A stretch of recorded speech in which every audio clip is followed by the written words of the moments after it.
नमस्ते दोस्तों, प्रणाम। आइए हम लोग 10 भरा गीत लेके आए हैं। अच्छा लगे तो लाइक सब्सक्राइब कीजिए, कमेंट बताइएगा कि गाना कैसा लगा।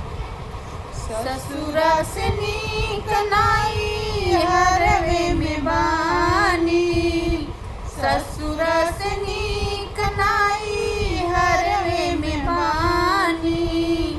जहाँ से आन भैनी अनिखरल जवानी, जहाँ से आन भैनी अनिखरल जवानी।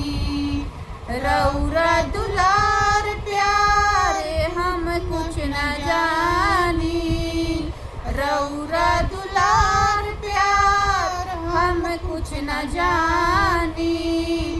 घर ही में रह के रौरा परदेश बानी, घर ही में रह के रौरा परदेश बानी।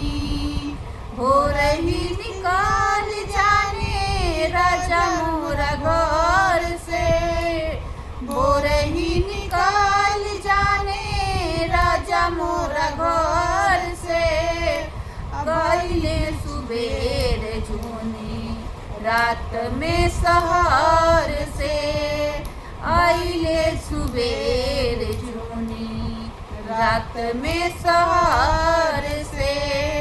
पूछला पर कहे लगे कि रुपया कमानी, अब पूछला पे कहे लगे रुपया कमानी।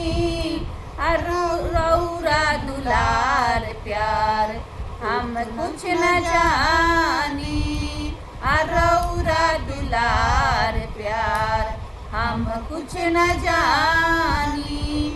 घर ही में रह के रौरा परदेश बानी, घर ही में रह के रौरा परदेश बानी।